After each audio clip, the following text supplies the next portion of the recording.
हाँ जी, नमस्कार दोस्तों। स्वागत है आप सभी का Ajay education live YouTube channel पे। जिसने भी अभी तक चैनल को सब्सक्राइब नहीं किया, जल्दी से चैनल को सब्सक्राइब कर लीजिए और साथ में दबा लीजिए बेल आइकन का बटन, जिससे कि आने वाले वीडियो के बारे में आप सभी को पता चल सके सबसे पहले। तो दोस्तों, आज हम स्टार्ट करने जा रहे हैं online practice test number 106 electrician theory का। मोस्ट इंपॉर्टेंट क्वेश्चन है सभी के सभी, जो बार बार एग्जाम्स में पूछे जाते हैं। चलिए शुरुआत करते हैं पहले क्वेश्चन से। पहला क्वेश्चन है, अगर हम फास्फोरस को सिलिकॉन में मिला दें तो हम एक क्या बनाने जा रहे हैं, डायोड या पी प्रकार का जो अर्धचालक होता है यानी पी टाइप सेमीकंडक्टर्स, या एन टाइप का सेमीकंडक्टर या इंसुलेटर। इसके आंसर बताइए अगर जिसको भी पता है। अगर हम फास्फोरस को सिलिकॉन में या सिलिकॉन से मिला दें तो हम क्या चीज़ बनाने जा रहे हैं। तो दोस्तों, इसका राइट आंसर हो जाएगा सी, मतलब एन प्रकार का अर्धचालक। हम जर्मेनियम या सिलिकॉन को बोरॉन से या बोरॉन में मिला दें तो हमें एक पी प्रकार का अर्धचालक प्राप्त होता है, और डायोड में पी और एन दोनों प्रकार के अर्धचालक पाए जाते हैं। समझे आगे होगा आप को। यानी फास्फोरस को सिलिकॉन में मिला देने पर एन प्रकार का अर्धचालक या सेमीकंडक्टर प्राप्त होगा। नेक्स्ट हमारा क्वेश्चन 2 नंबर, अगर टेनन शो के दांत घिस गए हों तो उन्हें तेज़ करने के लिए क्या किया जाता है। उसे त्रिभुजाकार जो फाइल होती है उससे घिसना चाहिए, या उसे टेम्पर किया जाना चाहिए, या दांतों को गर्म किया जाना चाहिए, या उन्हें ज़मीन पर घिसना चाहिए। आंसर बताइए कौन सा इसका राइट होगा। टेनन शो जानते होंगे।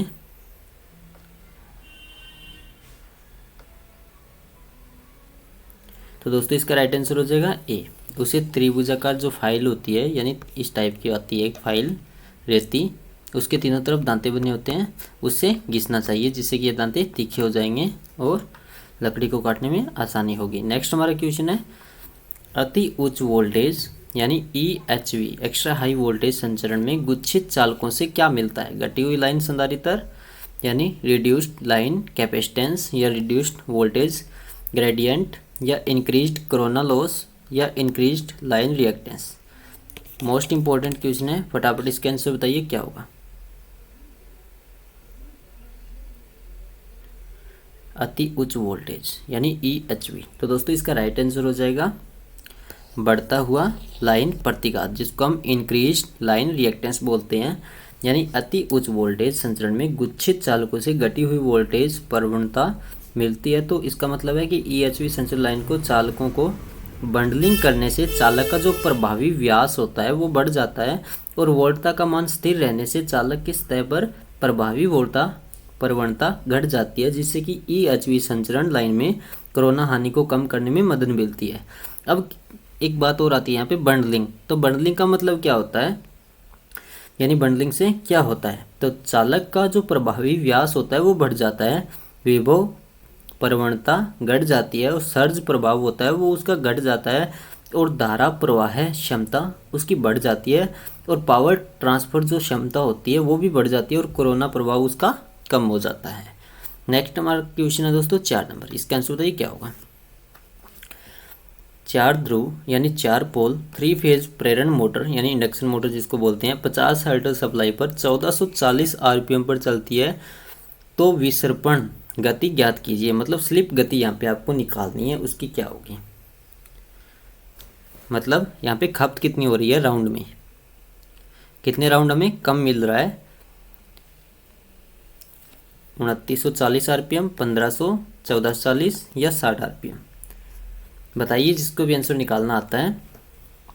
तो सबसे पहले देखिए पोल्स कितने दे रखे हैं, 4, और यहाँ पे फ्रिक्वेंसी कितनी दे रखी है, 50 हर्ट्ज। उसके अलावा एन कितना दे रखा है, मतलब मोटर की जो स्पीड है किस रेट पे चल रही है, 1440 RPM राउंड प्रति मिनट।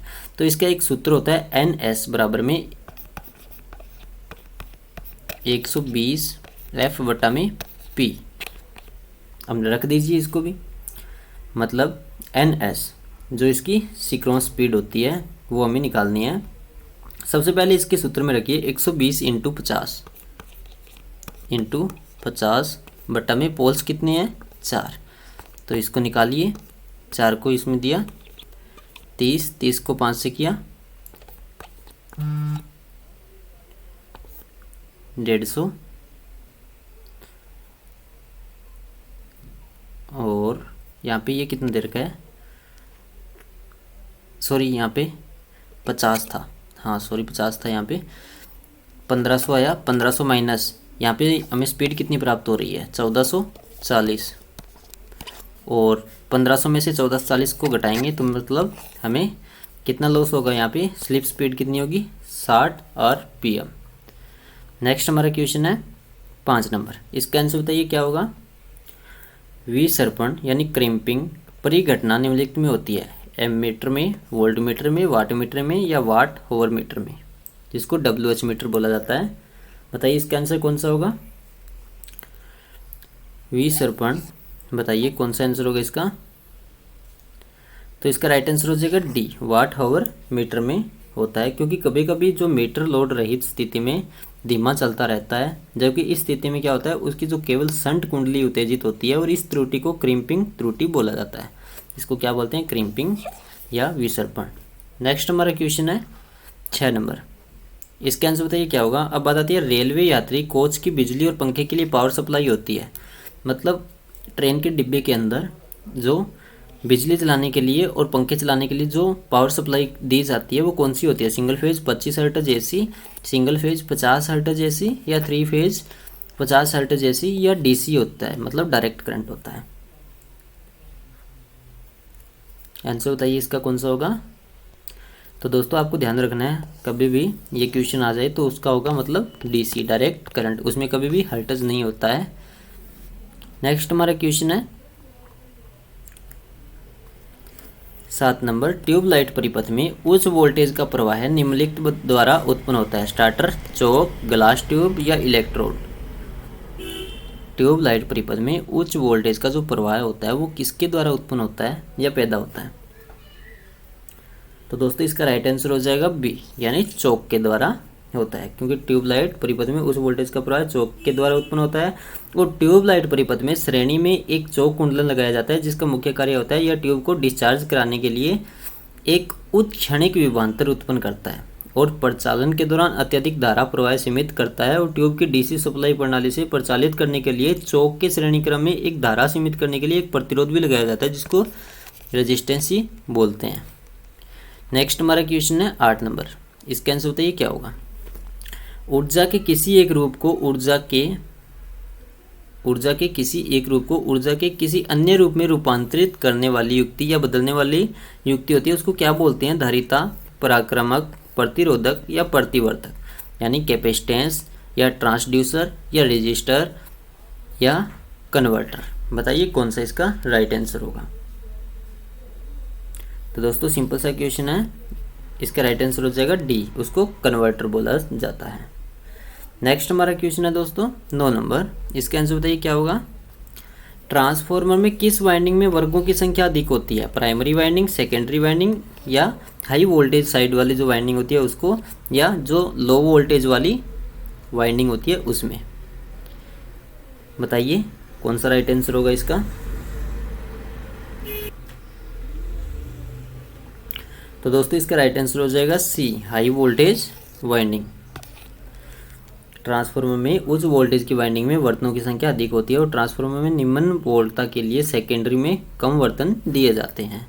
नेक्स्ट हमारा क्वेश्चन है 10 नंबर, इसके आंसर बताइए क्या होगा। निम्नलिखित के कार्य करने में पीजो इलेक्ट्रिक प्रभाव का प्रयोग किया जाता है, लाउड स्पीकर में होता है या माइक्रोफोन में या एम्पलीफायर में या इनमें से कोई नहीं।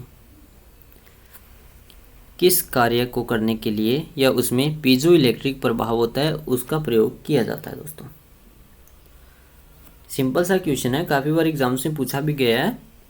तो इसका राइट आंसर हो जाएगा माइक्रोफोन, यानी बी ऑप्शन, यानी माइक्रोफोन के कार्य करने के लिए पीजो इलेक्ट्रिक प्रभाव का प्रयोग किया जाता है जब किसी क्वार्टज क्रिस्टल के सिरों पर दाब बढ़ाया जाता है, यानी जब किसी क्वार्टज क्रिस्टल के सिरों पर दाब को बढ़ाया जाता है तो उनके सिरों के मध्य विभवांतर उत्पन्न होता है, और इसके विपरीत क्रिस्टल के सिरों पर वोल्टता लगाने पर उसमें कंपन उत्पन्न होता है और क्रिस्टल के इसी विद्युतीय प्रभाव को पीजो इलेक्ट्रिक प्रभाव बोला जाता है। मोस्ट इंपॉर्टेंट क्वेश्चन है। तो आज की क्लास आपको कितने % अच्छी लगी, 100%, 50% या 75% या इससे भी कम। तो फटाफट आंसर टाइप करके बताइए, और जो भी नए आए हैं सभी इस चैनल को सब्सक्राइब कीजिए अजू एजुकेशन लाइव को। डेली क्लासेस मिलेगी आपको live. Most important questions electrician theory के हर एग्जाम के लिए महत्वपूर्ण होंगे। और जितने भी लोगों ने देखा है प्लीज़ इस वीडियो को, अगर आप सभी को अच्छी लगी तो इसे लाइक ज़रूर करने, जिससे कि हमारा भी हौसला बढ़े।